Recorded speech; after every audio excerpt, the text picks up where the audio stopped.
My name is Odessa Lane, and 5 years ago, I stood in my living room and watched my father burn my future in a fireplace while my mother stood behind him and said nothing, and the worst part wasn't the fire, it was the silence, because in that silence, I realized I didn't have a family, I had a system built to keep me small.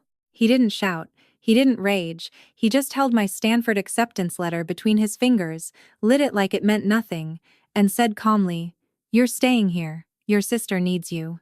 I didn't cry, not because it didn't hurt, but because I had learned a long time ago, crying in that house only gave them more power. And if you've ever been in a place where your own family becomes the reason you feel trapped, then you already understand something about this story. So before I take you back to the night everything changed, take a second to like and subscribe, only if you believe that sometimes the people who hurt you the most are the ones who were supposed to protect you. And tell me in the comments where you're watching from, because I read every single one. Now let me take you back to the night I stopped being their daughter. To understand why my father burned those letters, you have to understand the truth about my family. We were what people would call a perfect family from the outside. Quiet neighborhood, clean house, polite smiles. But inside that house, there was a very clear rule. My younger sister Avery was everything, and I was replaceable. Avery was loud, emotional, unpredictable, and somehow that made her special in my parents' eyes, while I was the quiet one, the responsible one, the one who never caused problems, and that made me invisible. When I brought home perfect grades, my mother would hide them before Avery could see. When I got awards, they were quietly dismissed. Because my success didn't make them proud, it made Avery feel threatened. And in our house, protecting Avery's feelings mattered more than my future, so I learned to disappear. I studied late at night when everyone was asleep. I filled out applications alone. I paid for everything myself with tips from working at a cafe. Because deep down, I knew something they never said out loud. Education wasn't just my dream, it was my escape. And for a moment, just a small moment, I thought maybe things would be different.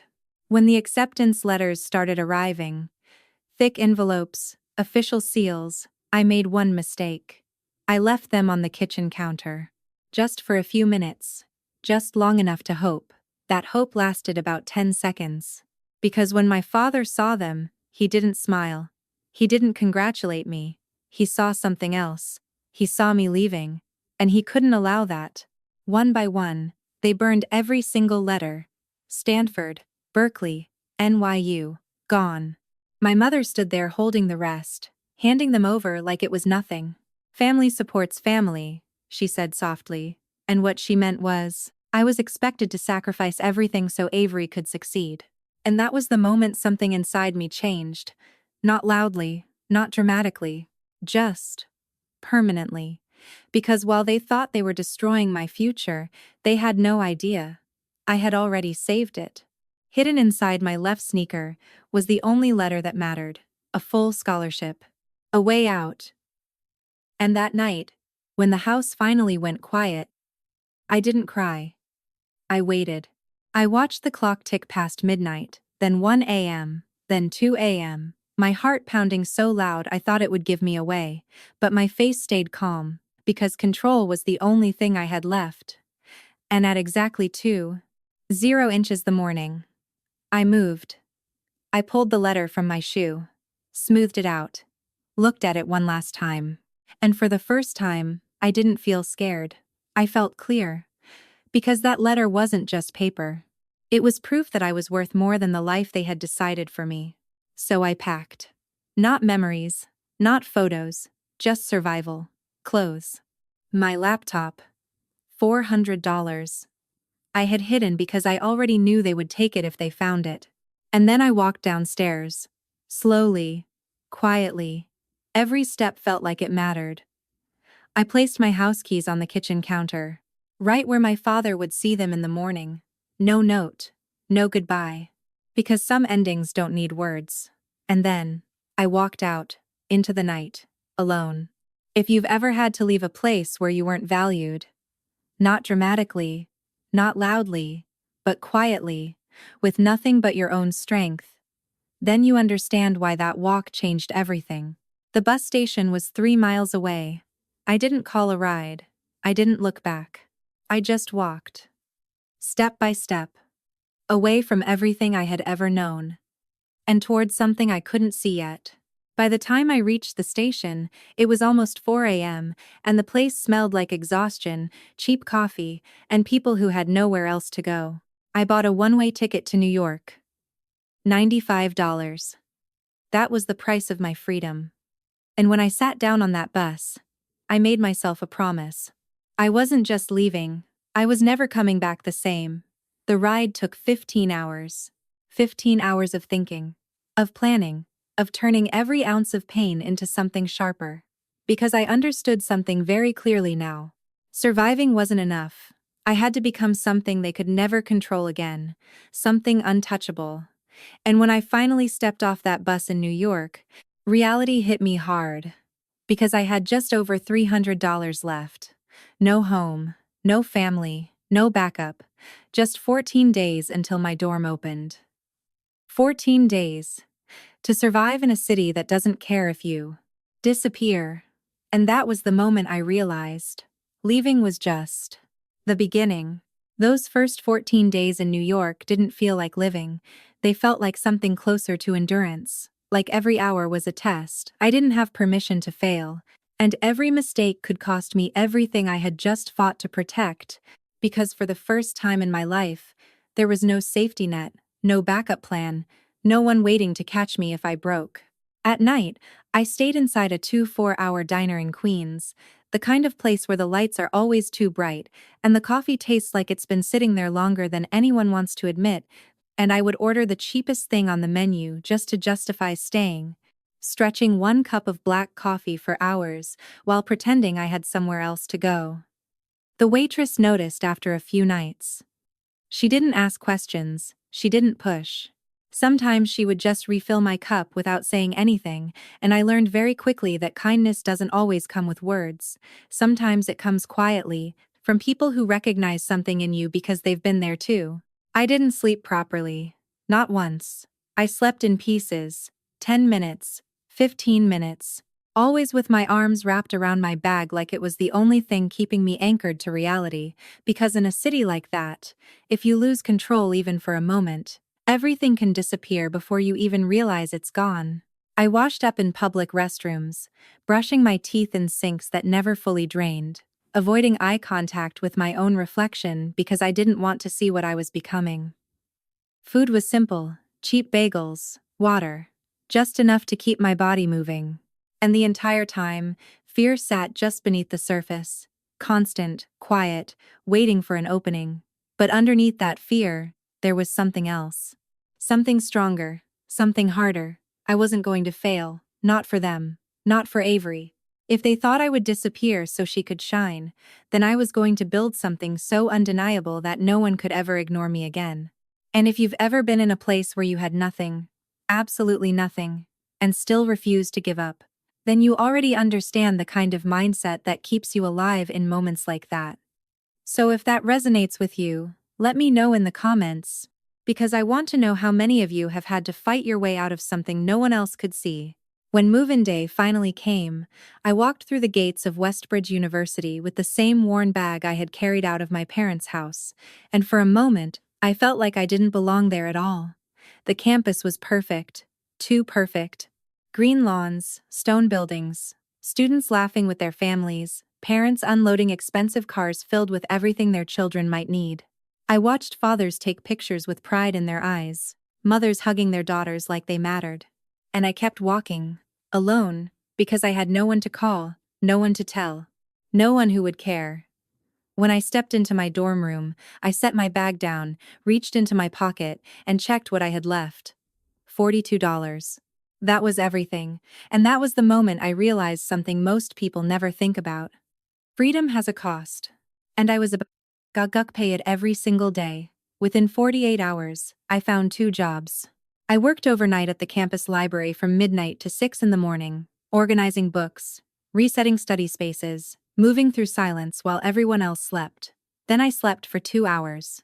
Then I worked at a small coffee shop from 8 until noon, serving people who barely looked at me. Then I went to class. Every day. No breaks. No excuses. My body was constantly on the edge of collapse, my hands shaking from exhaustion and too much caffeine, my mind struggling to focus sometimes, but I never stopped, because being tired was better than being trapped. Being exhausted was better than being controlled. For the first time in my life, I was free. But freedom doesn't erase the past, it just gives you space to see it clearly. Late at night, sometimes, I would scroll through social media, not to connect, but to observe, to see what was happening back home without being seen, and nothing had changed. Avery was still living in the basement, still chasing another big idea, still being supported like she was the center of everything. And my parents, they were still funding her, still believing in her, still ignoring reality. One night, I saw a post from a distant relative that made something inside me go completely still. My father had withdrawn a large portion of his retirement savings to fund Avery's new project. I stared at my bank account at that moment. $18. That was all I had left. And somewhere across the country, my father had just spent tens of thousands of dollars on another illusion. I didn't feel angry. Not the way you would expect. I felt something colder, clearer, because that was the moment I understood something that changed everything. Surviving wasn't enough. Getting a degree wouldn't be enough. Even building a stable life wouldn't be enough. Because eventually, they would fall. And when they did, they would come looking for me. Not out of love, but out of need. And if I was only stable, only comfortable, they would take everything I had built and drain it without hesitation. They would call it family.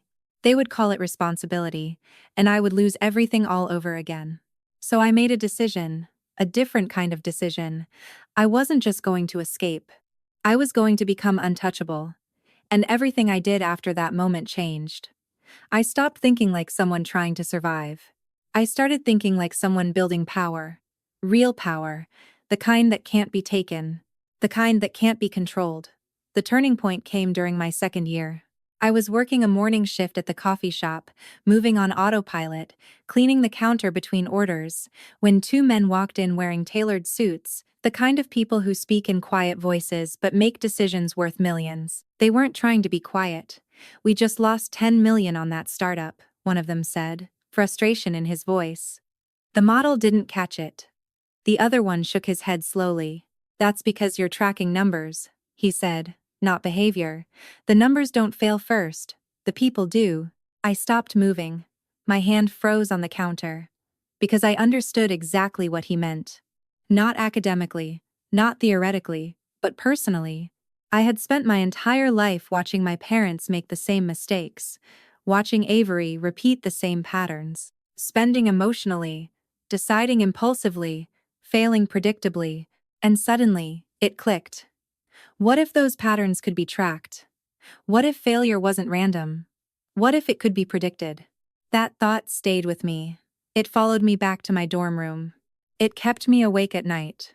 And slowly, it became something else. I started building. At first, it was simple, spreadsheets, tracking Avery's past projects, where the money went, when things started to fall apart, what decisions led to collapse.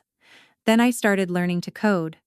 Late at night, between shifts, between exhaustion, piece by piece, trial and error, mistakes, rebuilding, again and again, until it stopped being just an idea and became a system that could identify patterns, a system that could predict failure before it happened, a system built from something no one else had. Real-life data. My family. And that's when I realized something that changed everything again. Avery wasn't just my past anymore. She was my data. When I stepped off that bus in New York with nothing but a worn bag on my shoulder and a letter that felt heavier than everything I had just left behind, I thought the hardest part was already over, but I was wrong, because leaving wasn't freedom. It was just the beginning of a different kind of fight, the kind where no one sees you struggling and no one is coming to help. And for the first time in my life, every decision I made carried real consequences, not emotional ones. Not the kind you can hide from, but the kind that determine whether you eat, whether you sleep, whether you survive the next day, and those first 14 days didn't feel like living. They felt like learning how to exist without safety, without comfort, without anyone saying your name at the end of the day. And I found myself sitting in a 2-4 hour diner, night after night, ordering the cheapest coffee just to stay there long enough to rest my eyes without being asked to leave, watching strangers come and go like they all had somewhere to be while I stayed in the same seat pretending I did too, stretching one cup for hours, counting every dollar in my pocket like it was oxygen, because in that moment it was, and I didn't sleep properly. Not once. I learned to close my eyes in fragments, 10 minutes, maybe 15, always alert, always holding my bag close, because losing it meant losing everything, and I washed up in public restrooms, avoiding mirrors, because I didn't want to see what I was becoming. Not because I was ashamed, but because I didn't have time to feel anything. Survival doesn't give you space for emotions. It replaces them with focus, with calculation, with a quiet kind of determination that doesn't look impressive from the outside, but feels like everything from within. And somewhere between the exhaustion and the silence, something inside me started to change. Not loudly, not dramatically, just steadily, like a shift you don't notice until it's already happened, because fear was still there, constant and sharp. But underneath it, there was something stronger growing, something that refused to let me break. Something that kept repeating the same thought over and over again in the back of my mind.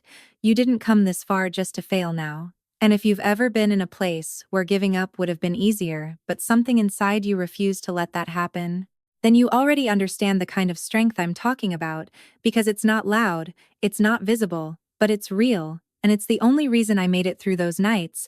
And when move-in day finally came and I walked into Westbridge University with that same bag and barely anything left in my pocket, I remember looking around at everything and realizing how far apart my reality was from everyone else's. Families unloading expensive cars, parents laughing, helping their children settle into rooms filled with things I had never owned, and I kept walking past all of it like I didn't belong there. Because in that moment, I didn't. Not yet. Not in the way they did, but I also knew something they didn't.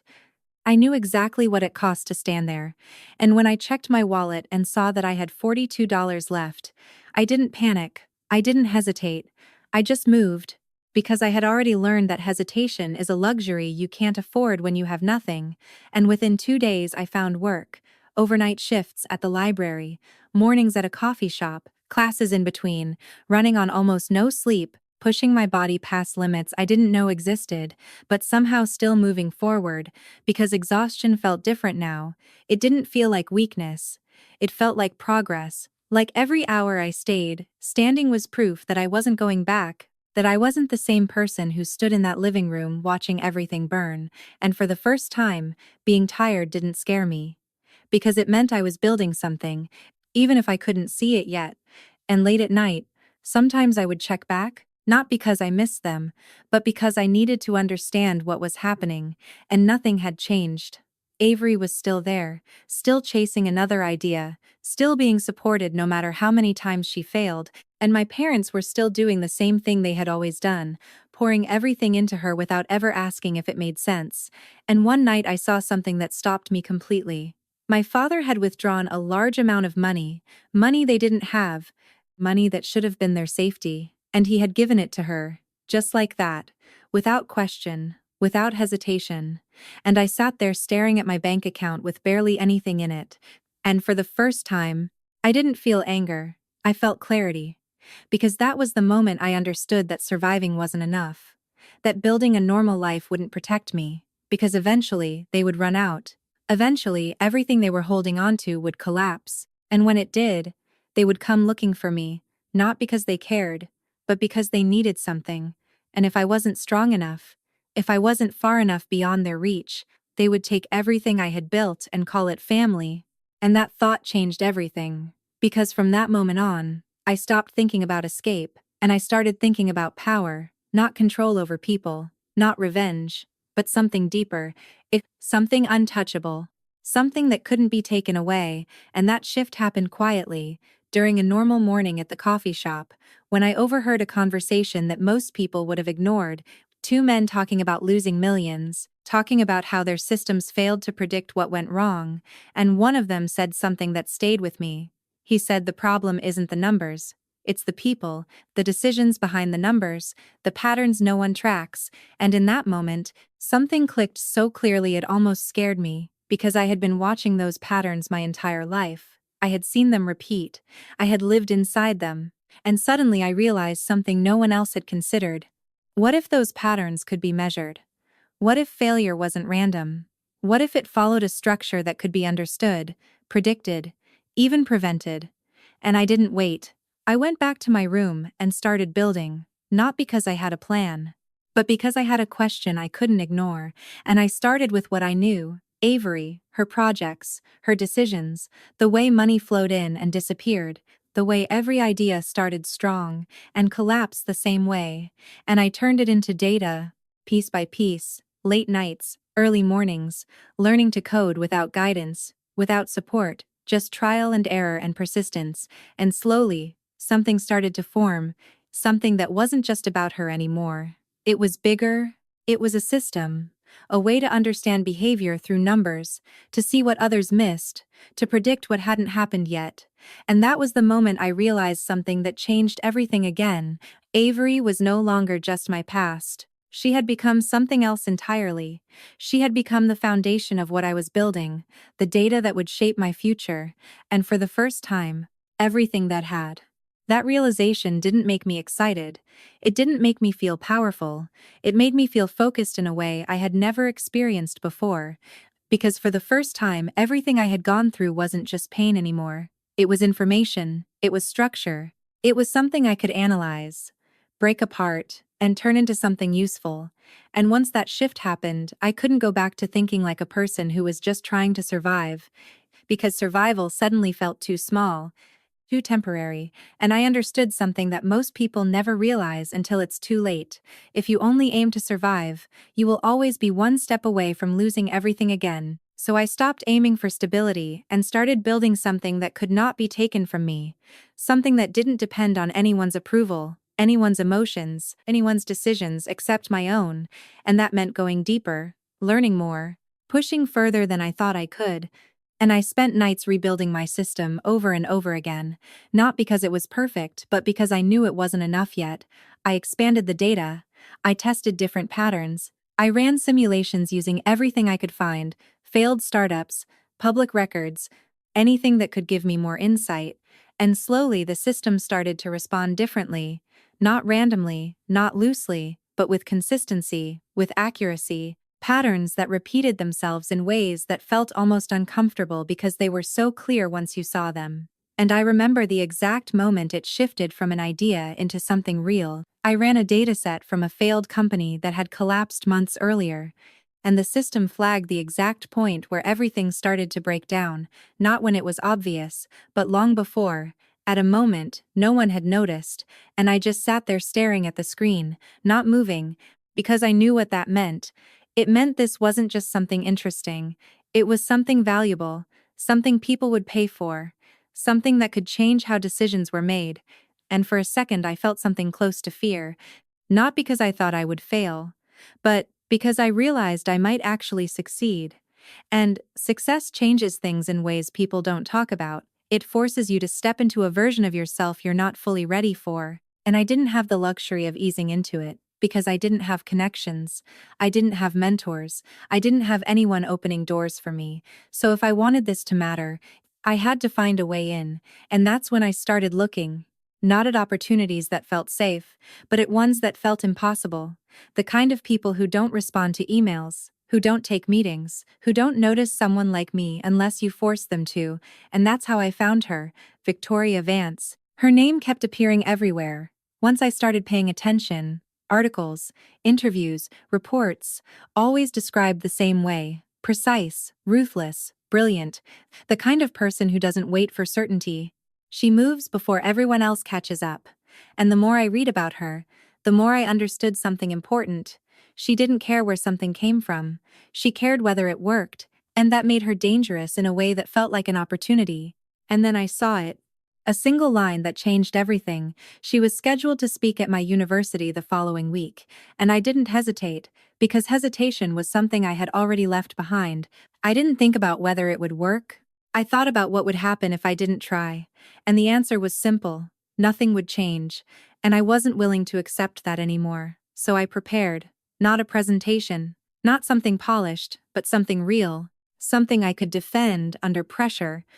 Because I knew someone like her wouldn't care about appearances. She would test everything, question everything, and if I couldn't hold my ground, I would lose the only chance I had. And the day of the lecture, I sat in the back, watching, not as a student, but as someone measuring every move, every word, every reaction. And she didn't disappoint. She dismantled ideas with precision, exposed weaknesses without raising her voice. And the room responded the way people always do when they're confronted with someone who operates at a level they don't fully understand, with silence, with hesitation, with a kind of quiet intimidation. And I knew then that I was right. This was the kind of person I needed, not someone who would encourage me, but someone who would challenge me, someone who would break what I built if it wasn't strong enough. And when the lecture ended, and everyone rushed forward trying to get her attention, I didn't move. Because I already knew that path would lead nowhere. People like her ignore noise, they ignore desperation, they don't reward effort, they reward value. So instead of following the crowd, I moved in the opposite direction, toward the place no one else was thinking about: the private elevators. Because if there's one thing I had learned watching my father in Avery, it's that access isn't always about permission, sometimes it's about timing. And I waited, not long, just enough. And when she appeared walking down the hallway with her assistant, everything slowed for a second, not because I was nervous, but because I knew this was the moment that would decide everything. And when she stepped into the elevator, I moved, fast enough to get inside before the doors closed, and her assistant reacted immediately, trying to block me, but she raised her hand slightly and stopped him without even looking, and then she looked at me, not surprised, not annoyed, just assessing. Like I was something she needed to understand before she decided whether I mattered. And she said calmly, "You have until we reach the lobby. Explain why you're here." And I didn't waste a second. Because moments like that don't give you time to think. They demand clarity. So I told her exactly what she needed to hear. Not everything. Not a story. Just the truth. I said you said your firm lost millions because your models couldn't predict when founders start making emotional decisions. I built something that can. And she didn't interrupt. She just watched, so I continued. I told her about the system, about the patterns, about how it tracks behavior instead of just numbers, how it identifies collapse before it happens. And I gave her the one thing I knew she would care about: results. I told her I had tested it, and it reached over 90% accuracy. And the elevator kept moving, but she didn't react. Not the way most people would, no surprise, no excitement. Just focus. And then she asked a single question. "Who funded you?" And I said no one, because that was the truth. And I told her I built it between shifts, between classes, between exhaustion. And then I said something I hadn't planned to say. Something that just came out because it was real. I told her it was built from watching my own family destroy themselves financially, and for the first time, something in her expression shifted, not sympathy, not emotion, but interest. And when the elevator reached the ground floor, the doors opened, but she didn't move. Instead, she told her assistant to cancel her next meeting. And then she looked at me again and said two words that changed everything: "Show me." And that was the moment I stopped being someone trying to prove I deserved a chance and became someone who had something worth seeing. When she said, "Show me," it didn't feel like an opportunity. It felt like a test I wasn't allowed to fail, because I knew people like her don't give second chances. They don't repeat themselves. They don't wait for you to catch up. And in that moment, everything I had built in silence suddenly had to stand on its own. Not in a safe space, not behind a screen, but in front of someone who had spent her entire career breaking things apart to see if they were real. And I followed her without saying another word, through a quiet hallway, into a corner of a cafe that suddenly felt too exposed, too visible, like everything I was about to show her could either change my life or end right there. And I opened my laptop with steady hands, not because I wasn't nervous, but because I had already learned how to control what I showed, and I walked her through it, not perfectly, not smoothly, but honestly, explaining the system, the logic, the patterns, the way it tracked behavior instead of just financial data, and she didn't make it easy. She interrupted constantly, asking questions that cut straight through anything that wasn't solid, questions that forced me to think faster, to justify every line of reasoning, every assumption, every decision I had made while building it, and there were moments I hesitated, moments where I knew my answer wasn't strong enough, and she didn't let it pass. She pushed harder, sharper, until I either fixed it or admitted the gap. And for 40 minutes, it felt less like a conversation and more like a controlled demolition, like she was taking everything apart piece by piece to see what would collapse. And when I finished, there was silence, not the kind that feels empty, but the kind that feels like a decision is being made. And then she closed the laptop slowly and said the interface is terrible, the system is unprotected, but the mathematics are dangerous. And that word stayed with me. Not powerful, not impressive, dangerous, because it meant it could disrupt something. It meant it had weight. And then she leaned back slightly and said, "You start tomorrow. Paid internship. You work under my data team." And just like that, everything shifted again. Not dramatically, not emotionally, just a new direction. And she added one more thing without changing her tone. "If you fail, you're out." And I nodded, because I didn't need reassurance. I didn't need encouragement. I just needed the chance. And that was it. No congratulations, no welcome, just expectations. And the next day, I walked into Vance Capital for the first time, not as someone who belonged there, but as someone who had something to prove.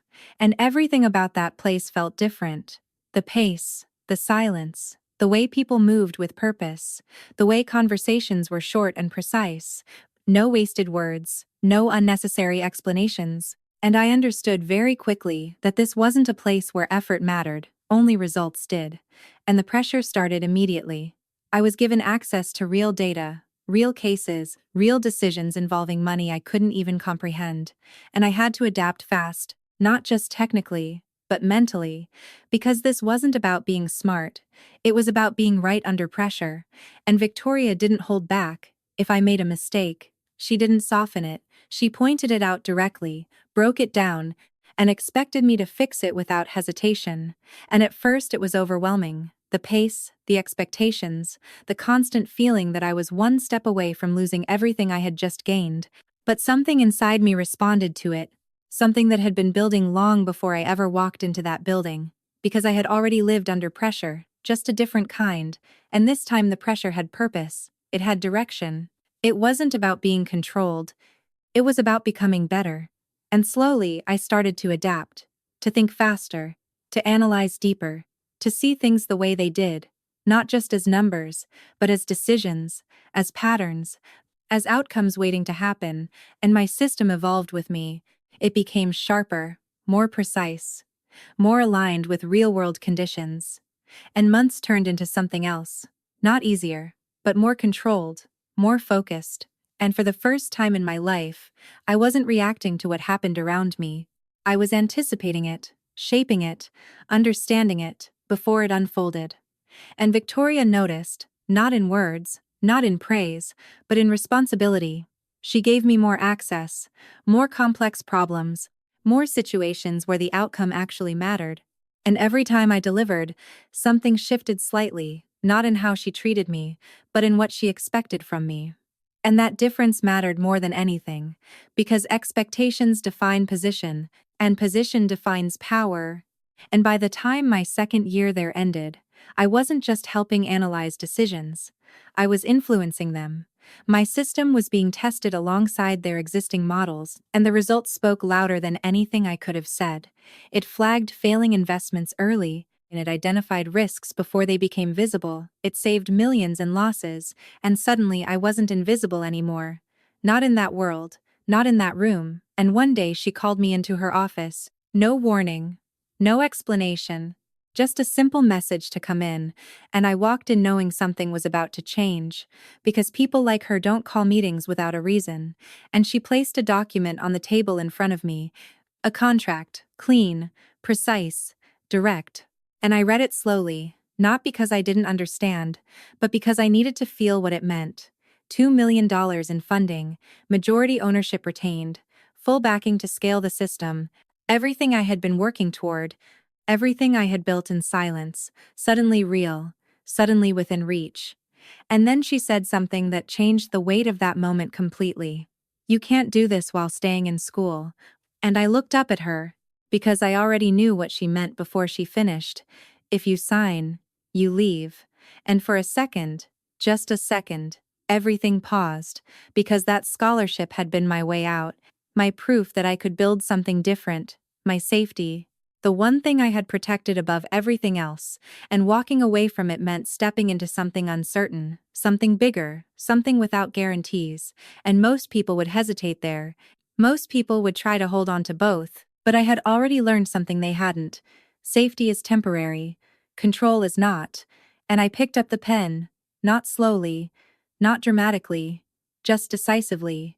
And I signed, and that was the moment everything accelerated, not gradually, not comfortably, but all at once, because once you step into that level, there is no easing in, there is only movement, faster, higher, more intense, and within a year, the system scaled beyond anything I had imagined. Firms adopted it, contracts multiplied, revenue grew, and for the first time in my life, I wasn't trying to survive.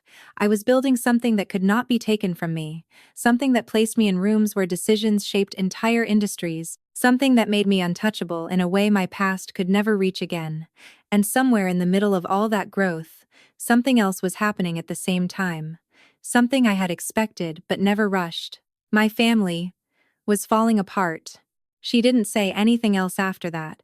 She didn't need to, because people like Victoria never explain more than necessary. And I walked out of that office knowing that the life I had built in silence was no longer something small or fragile. It had become something real, something that moved faster than I could fully process. And from that point on, everything changed in ways that are difficult to explain unless you've lived it. Because success doesn't arrive as a single moment, it comes as pressure, constant, unrelenting pressure to keep up with the version of yourself you've just stepped into. And I worked harder than I ever had before, not out of fear, but out of clarity, because I knew exactly what I was building, and why I couldn't afford to lose it. And within months the system expanded, more data, more accuracy, more influence, until it was no longer just something I had created, it was something others depended on. Something that affected decisions at levels I had never imagined when I was sitting in that diner counting coins. And the money followed, fast, faster than I expected. Numbers that once felt impossible became normal, and with that came something else, distance. Not just physical distance from my past, but emotional distance. The kind that makes you realize how far you've come when you look back and feel nothing. No anger, no pain, just a quiet understanding that you are no longer part of that world. And for a while, I stayed in that space, focused, controlled, building, expanding, until the day something from that old life found its way back to me without warning. A file, a proposal, something that should have been just another routine review. But the moment I saw the name, everything slowed down. Avery, my sister, the same name that had shaped so much of my past, now sitting in front of me in a completely different context, not as family, but as data, as a case, as a decision waiting to be made. And I opened it slowly, not because I was hesitant, but because I understood the weight of what I was about to see. And it didn't take long. The numbers told the story clearly, the same patterns, the same mistakes, spending without structure, decisions driven by emotion, no foundation, no real product, just the illusion of something that might work if someone kept funding it. And as I read through it, I felt that same cold clarity I had felt years ago sitting in that library with $18 to my name, because nothing had changed, not really. They were still doing the same thing, believing in something that didn't exist, investing in something that couldn't succeed. And this time the stakes were higher, because they had nothing left to lose. And that's when I saw it, the collateral, the house. The same house where everything began, signed away as security for a loan they couldn't repay. And for a moment, I just sat there, looking at the screen, letting the reality settle, because this wasn't coincidence. This was consequence. Every decision they had made, Every time they chose illusion over truth, it had led to this point, and I leaned back in my chair and closed my eyes for a second, not to escape, but to understand what I was about to do, because this wasn't just business, and it wasn't just personal, it was both, and that makes decisions like this dangerous. Not emotionally, but strategically, because emotions cloud judgment, and I couldn't afford that, not now, not after everything I had built. And when I opened my eyes again, I already knew what the system would say. I ran the data anyway, not because I needed confirmation, but because I needed precision, and the result was exactly what I expected: failure, imminent, unavoidable, the timeline clear, the outcome certain, and I exhaled slowly, because in that moment the situation stopped being complicated, it became simple. They were going to lose everything, whether I was involved or not, and the only question left was how it would happen: quietly, anonymously, through the system, or directly, in a way they couldn't ignore. And I thought about that night: the fire, the silence, the way they looked at me as if my future didn't matter. And I understood something important. If I let this end quietly, nothing would change for them. They would find a way to rewrite it, to blame something else, to protect the version of reality they had always lived in. And I wasn't going to allow that, not out of anger, but out of truth, because some people don't learn until they are forced to face the consequences of their own choices without any way to escape them. And I picked up the phone and made a call. Simple instructions: acquire the debt, every part of it. No visibility, no connection back to me, because in that world, debt moves like anything else. Bought, sold, transferred, controlled, and within days it was done. The ownership changed hands quietly, legally, completely, and just like that. The situation shifted in a way they couldn't see yet, but would soon feel, and I booked a flight without telling anyone, not because I was hiding, but because there was no one to tell. And as I packed my bag, I realized something that felt almost surreal. 5 years ago, I had left that house with nothing. Now I was returning with everything, not to reclaim anything, but to close something that had never truly ended. And when I arrived, everything looked the same at first: the street, the houses, the quiet. But then I saw it: their house, worn, faded, different, like time had finally caught up with it. And I pulled into the driveway slowly, not rushing, not hesitating, just moving forward. And when I stepped out of the car, the sound alone was enough to draw attention. My mother turned, saw me, and froze. And in her eyes, I saw something shift instantly: not recognition, but realization, because the version of me standing in front of her didn't match the one she remembered. And she tried to speak, but the words didn't come. And before she could find them, the door opened and my father stepped out, followed by Avery. And for a moment, everything was silent. Not the kind of silence that feels empty, but the kind that feels final. And I walked toward them slowly, not with anger, not with emotion, but with purpose, because this wasn't about proving anything. It was about showing them the result of everything they had done. And my father tried to speak first, tried to take control of the moment the way he always had. But this time it didn't work. Because control doesn't come from volume, it comes from position, and he didn't have that anymore. And I handed him the documents without saying anything at first, letting him read, letting him process, letting the reality reach him in his own time. And I watched as his expression changed: confusion, disbelief, then something else, something heavier, something closer to fear. And when he looked up at me, finally understanding, I spoke, calmly, clearly, without hesitation. I told him the truth, not loudly, not emotionally, just fact by fact, and for the first time, there was nothing he could say to change it. No authority, no control, no way to shift the outcome, and I saw it in his face, the moment it truly sank in, that everything had changed, that the person he once dismissed was now the one holding the decision that would define what happened next.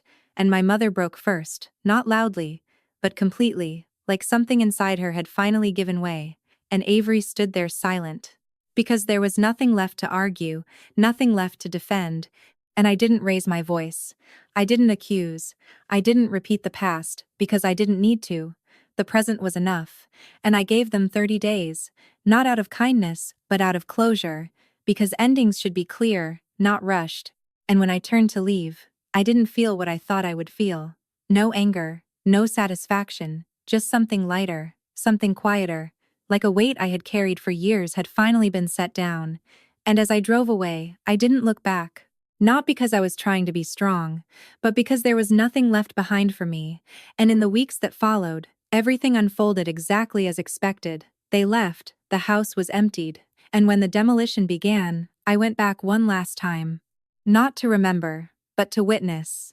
To see the place where everything started finally disappear, piece by piece, until nothing remained, and in its place, something new began. Something that served a purpose beyond what it had been. And that was the moment I understood something I wish I had known much earlier. Sometimes the strongest thing you can do is not hold on, not fight to fix what was never built to support you, but to step away, build something of your own, and allow the past to end exactly where it should. And if you've listened this far, if you've felt even a part of this story, then I want to hear from you, because stories like this aren't just about what happened, they're about what we learn from them. And maybe, just maybe, they remind someone out there that choosing yourself is not selfish, it's necessary, and that walking away doesn't mean you lost. Sometimes it means you finally won. And even after everything ended the way it did, people still ask me the same question in different ways. Whether I ever felt guilty, whether there was a moment when I thought about stopping, about turning around, about choosing something softer, something easier, something that looked more like forgiveness. And the truth is not what most people expect, because it's not that I didn't think about it, it's that I understood something much earlier than they did.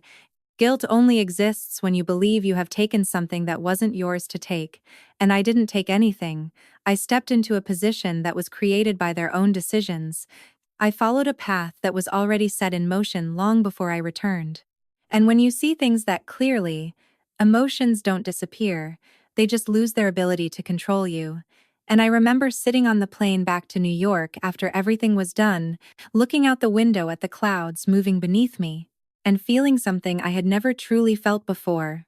Not relief, not happiness, but a kind of quiet certainty. The kind that comes when you finally understand that your life is no longer tied to someone else's expectations, and that certainty stayed with me. It settled into everything I did, the way I worked, the way I made decisions, the way I saw people. Because once you've lived through something like that, you stop looking at things the same way. You start recognizing patterns everywhere, not just in business, but in people, in relationships, in the way decisions unfold over time. And that awareness changes how you move through the world. It makes you more careful, but also more precise, because you learn to see the difference between what people say and what they actually do, and that difference matters more than anything else. And in the months that followed, my life didn't slow down, it accelerated even more, because success doesn't pause after a major moment, it builds on it. It compounds, and suddenly, I was involved in decisions that affected entire companies, entire industries. Conversations that once would have felt impossible to even listen to became part of my daily reality, and the strangest part of it all wasn't the scale, it wasn't the money, it was the shift in how people saw me, because in that world, respect doesn't come from where you started, it comes from what you can do, and once they saw the results, once they saw the system work in real situations, the perception changed, quietly but completely, and I found myself sitting at tables where my voice mattered, where my analysis influenced outcomes, where my decisions carried weight. And for the first time in my life, I wasn't invisible, not in any room I walked into, and yet, despite all of that, there were moments, small ones, unexpected ones, where the past would surface in ways I didn't anticipate, not as pain, but as memory. Like walking past a cafe late at night and remembering those first 14 days, or seeing someone counting coins at a register and recognizing the exact calculation they were making in their head. And those moments didn't pull me back, they reminded me. They grounded me in a way that success alone never could. Because no matter how far you go, there's always a part of you that remembers where you started, and that part matters. Not because it defines you, but because it shapes how you see everything that comes after. And over time I realized something else, something I hadn't expected. Building something powerful doesn't just change your life, it changes what you're responsible for. Because once you have the ability to create impact at that level, the question is no longer what you can achieve, it's what you choose to do with it. And that's why I made the decision about the house the way I did. Not as revenge, not as closure, but as transformation, because leaving it empty or selling it would have meant nothing. It would have just been another transaction, another quiet ending, and I didn't want that. I wanted something that actually meant something, something that turned what had been taken from me into something that could be given to someone else. And when the new building was completed, when I stood there looking at it for the first time, I didn't see loss. I didn't see the past. I saw possibility, because that space no longer held the weight of what happened there. It held something different, something that could give someone else the chance I had to fight so hard to create for myself. And that was the only kind of ending that ever made sense to me. Not one where everything is fixed or forgiven, but one where something better is built in its place. And if there's one thing I've learned through all of this, it's that people often misunderstand strength. They think it's about holding on, about enduring, about sacrificing endlessly for the sake of others. But real strength is knowing when to step away, when to stop proving your worth to people who have already decided they won't see it, when to take everything you've learned and use it to build something that belongs to you, not to them. And that doesn't mean you stop caring. It means you start choosing where that care goes, because not everyone deserves access to what you've built. Not everyone deserves a place in the life you've created. And understanding that isn't cold, it's necessary. And maybe that's the part of the story that matters most. Not the success, not the outcome, but the decision at the center of it all. The moment where you choose yourself, not out of selfishness, but out of clarity, because no one else is going to do it for you. And if you've stayed with me this long, if you've followed every step of this story, then you already understand that it's not really about what happened to me. It's about what you do when something like that happens to you. Whether you stay, whether you break, or whether you leave and build something that no one can take away from you. And I'm genuinely curious, because every person listening to this has their own version of that moment, their own decision they're either facing or have already made. So tell me, if you were standing where I stood that night, watching everything you worked for disappear, would you have stayed and accepted it, or would you have walked away without knowing what comes next? Because sometimes the hardest decisions are the ones that define everything that comes after, and sometimes, choosing yourself is the only way forward. And the truth is, the story didn't end the day I drove away from that house, because endings like that don't happen in a single moment. They unfold slowly in the way your mind catches up with your reality, in the way you start to see yourself differently without even realizing it. And in the weeks that followed, I noticed something I hadn't expected, not in my work, not in my surroundings, but in the quiet spaces where I used to feel the most pressure, because for the first time there was no voice in the back of my mind telling me to be smaller, to be careful, to not stand out too much, and that silence felt unfamiliar at first, almost uncomfortable, because when you've spent years adjusting yourself to fit into someone else's expectations, removing that pressure doesn't immediately feel like freedom. It feels like something is missing, like you're waiting for something that never comes. And it took time for me to understand that what I was feeling wasn't emptiness. It was space. Space to think, to decide, to exist without constantly measuring myself against someone else's needs. And once I understood that, everything else started to settle into place. My work became sharper, not because I was trying harder, but because my focus wasn't divided anymore. My decisions became clearer because they were mine, not influenced by fear of how someone else would react. And even my interactions changed. I started noticing how often people operate from the same patterns I had grown up with, seeking approval, avoiding conflict, holding on to situations that were clearly not working because letting go felt more dangerous than staying. And recognizing those patterns made me more aware of my own, the ones I had already broken and the ones I still carried without realizing. And that awareness shaped everything that came next, because success at that level isn't just about building something valuable. When people start approaching you, not for who you are, but for what you represent. And I learned quickly that not every opportunity is worth taking, not every connection is worth keeping. Because just like in my past, not everything that looks like support actually is. And that lesson mattered more than anything else, because it protected what I had built in a way that no system ever could.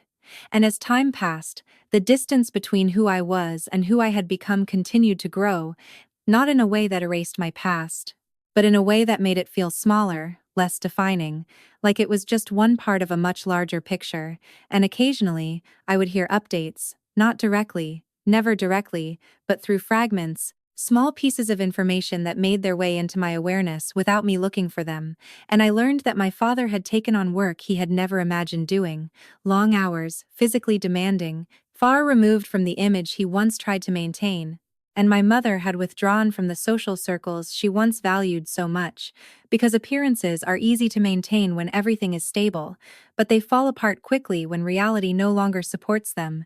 And Avery. She had stopped chasing ideas, not because she suddenly understood something different, but because the structure that had allowed her to keep failing without consequence no longer existed, and hearing those things didn't bring me satisfaction. It didn't bring me regret, it simply confirmed something I had already known. People don't change because someone tells them to, they change when their environment no longer supports who they used to be, and sometimes that change looks like growth, and sometimes it just looks like survival, and I didn't reach out, not because I was holding on to anything, but because there was nothing left to say that would change anything, and I understood that closure doesn't always come from conversation. Sometimes it comes from distance, from allowing time and reality to do what words cannot. And in my own life, I continued forward, building, expanding, making decisions that once would have felt impossible. And with each step, the foundation I had created became stronger, not just financially, but mentally, because I no longer questioned whether I deserved to be where I was. I knew I did, not because someone told me, but because I had built it myself, piece by piece, under conditions that would have broken most people, and that understanding brought a different kind of confidence, one that doesn't need to be proven, one that doesn't rely on comparison, one that simply exists. And as I sit here now, looking back on everything that happened, I don't see a story about loss or revenge or even success. I see a sequence of decisions, each one building on the last, each one shaping the direction of everything that followed, and I think that's the part people often overlook. They focus on the outcome, the visible result, the moment where everything changes, but they ignore the smaller moments, the quiet decisions, the ones made when no one is watching, because those are the ones that matter the most. Those are the ones that define what happens later. And if there's anything I would want someone listening to this to take away, it's not the idea that everything will work out perfectly, because it won't. It's the understanding that you have more control than you think in the moments that feel the most uncertain, that choosing yourself doesn't guarantee success, but not choosing yourself guarantees something else entirely, and that something is far worse, and maybe that's where I'll leave it, not with a dramatic ending, not with a perfect resolution, but with a simple truth that took me years to fully understand. Your life changes the moment you stop waiting for permission to live it. And everything after that is just the result of how willing you are to keep moving forward, even when the path isn't clear, even when it feels uncomfortable, even when it means leaving behind everything that once defined you, because sometimes the only way to become who you're meant to be is to walk away from who you were never allowed to be in the first place. And even now, long after everything has settled into what people would call a new normal, there are still moments when I catch myself thinking about that version of me who stood in that living room and said nothing while everything she had worked for disappeared in front of her, not because I regret what happened, but because I understand her differently now. I understand the silence, the control, the decision not to react, because sometimes the strongest thing you can do in a moment like that is not to fight, not to argue, but to observe, to remember, to hold on to clarity when everything around you is trying to take it away. And I think that's something most people don't talk about enough, because we're taught to respond, to defend, to prove ourselves. But there are moments where the most powerful response is none at all, where choosing not to react becomes the first step toward changing everything. And that was the moment for me, not when I left, not when I succeeded, but when I realized that I didn't need their approval to move forward, and everything that followed came from that understanding. And over time, as my life continued to expand in ways I never could have predicted, I found myself in situations that would have once felt completely out of reach. Conversations where people spoke about numbers and decisions that carried weight far beyond anything I had ever experienced before. And yet, in those moments, I didn't feel out of place. I didn't feel like I was pretending, because I knew exactly what it had taken to get there, and that knowledge grounded me in a way that nothing external ever could. And I also began to see something else, something that connected my past and my present in a way I hadn't expected. The same patterns I had watched in my family existed everywhere, just at different scales. The same emotional decisions hidden behind logical explanations. The same unwillingness to face reality until it became unavoidable, the same cycles repeating over and over again, and that realization made my work more than just technical. It made it personal in a way that pushed me to refine it further, to make it more accurate, more useful, more capable of identifying not just what was happening, but why it was happening, and that pursuit became part of who I was. Not just what I did, because when you understand something deeply enough, it stops being a task and becomes a responsibility, and I carried that forward into everything I built, every decision I made, every opportunity I chose to take or walk away from. And I became more selective, more intentional, not because I had to be, but because I wanted to protect the clarity I had worked so hard to create, and that clarity extended into my personal life as well. I stopped allowing people into my space simply because they had always been there.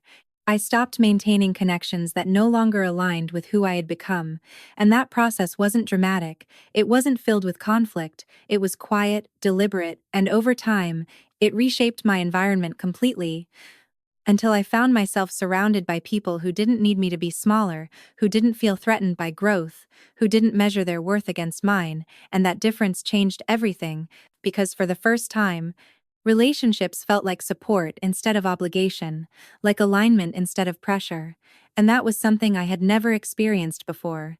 And it made me realize just how much of my past had been built on imbalance, on expectations that were never mine to carry. And letting go of that didn't feel like loss, it felt like correction, like finally putting something back where it belonged. And as I continued forward, I also made a conscious decision about how I wanted to use what I had built, because success without direction can easily become another form of emptiness, another cycle that looks different on the surface but feels the same underneath. And I didn't want that. I wanted something that had meaning beyond numbers, beyond growth, beyond recognition. And that's why the project connected to that house became more than just a symbolic act. It became part of a larger vision, creating spaces, opportunities, systems that could give others a chance to step out of situations that limited them, not in the same way I did, because every story is different, but in a way that still leads to the same outcome: independence, clarity, the ability to choose your own path, and seeing that take shape, seeing something real come from something that once represented everything I needed to leave behind, reinforced something I had come to believe deeply: that nothing is wasted unless you choose to let it be, that even the hardest experiences can become the foundation for something meaningful if you're willing to build from them, instead of staying inside them. And I know that not everyone will agree with the way I handled everything, not everyone will understand the decisions I made, and that's okay, because understanding doesn't require agreement, it requires perspective, and perspective comes from experience, and every person listening to this has their own version of that experience, their own moment where something shifted, where a decision had to be made, where staying felt safer but leaving felt necessary, and those are the moments that define everything that comes after, not because they are easy, but because they are real. And if you've been listening to this and something inside you has been responding, even quietly, even in a way you can't fully explain, then I want you to hold on to that, because it matters more than you think. And before I end this story, I want to say something directly to you, not as someone telling a story, but as someone who has lived through it. You don't need permission to choose yourself, you don't need validation to move forward, and you don't need to stay in a place that is slowly taking pieces of you just to prove that you can endure it. Sometimes the strongest, most meaningful decision you will ever make is the one that no one else understands, the one that feels uncertain, the one that forces you to walk forward without knowing exactly what comes next. Because that's where change begins. And if you've made it this far, if you've stayed with me through every part of this story, then I want to thank you, not just for listening, but for being present. Because that matters, and if anything I shared resonated with you, if it made you think, if it made you feel something real, then I'd really like to hear your thoughts, your perspective, your experience. Because stories like this are not just meant to be heard, they are meant to be shared, to start conversations, to help someone else see something they might not have seen before. So if you feel comfortable, leave a comment, tell me what you think, whether you agree or not, whether something stood out to you or didn't sit right. I read everything, and your voice matters more than you realize. And once again, I want to say thank you, genuinely, for being here, for listening, for giving your time and attention, and I hope you'll come back for the next story. Because there's always more to learn, more to understand, and more ways to grow from the things we've lived through.